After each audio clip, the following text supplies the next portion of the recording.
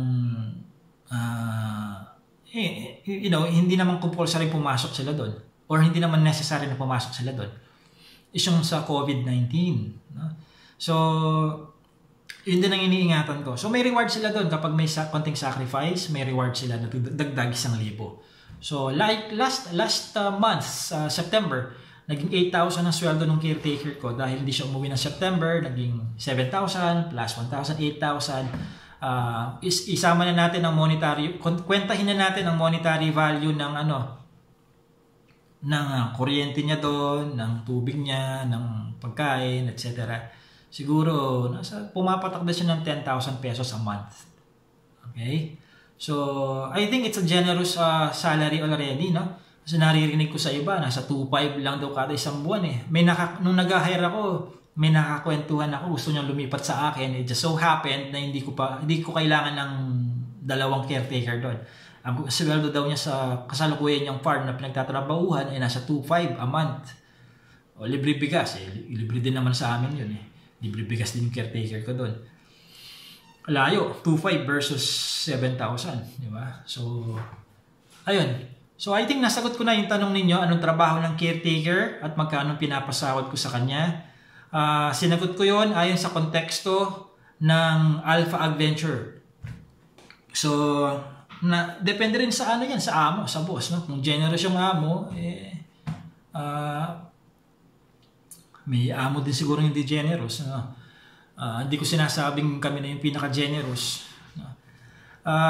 And sa pagpili din ng farm, mga amo, kailangan tingnan nyo rin kung kanino kayo mas matututo.